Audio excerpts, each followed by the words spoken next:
আমি কালকেই ওনার বাবার সঙ্গে কথা বলেছি। ওনার বাবা বিচার চেয়েছেন। জঘন্যতম ঘটনা, সিট গঠন হয়েছে।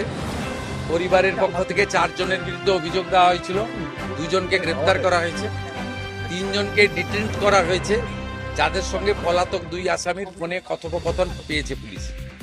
পুরো আইজির নেতৃত্বে পুলিশ, এসটিএফ সবাই কাজ করছেন। ওনার পরিবার যা যা চেয়েছেন সরকারের কাছে, সেই কাজ সরকার করছে। আমি আশা করি যে তদন্তের মাঝপথে আমার না বলাই ভালো, কিন্তু এটুকু আমি বলে দিচ্ছি, পরিবার যেভাবে জাস্টিস চেয়েছেন, পরিবার সরকার এবং পুলিশের কাছ থেকে যে যে সহযোগিতা চেয়েছেন সেটা তারা পাবেন। মোট 4টি মামলা হয়েছে। একটি এই জঘন্যতম অপরাধের মামলা ছাড়া আরও 3টি মামলা হয়েছে। সম্ভবত আমি এখনই বলবো না, আমি কাউকে ক্লিয়ারেন্স দিতে চাই না, পুলিশ বলবে। যেটা মব লিঞ্চিং হয়েছে, এর পিছনে একটা কমিউনাল অ্যাঙ্গেল ছিল। রেল লাইনে যেভাবে রেলপথকে উপড়ানো হয়েছে, আমাদের অতীত ইতিহাস মনে পড়ছে।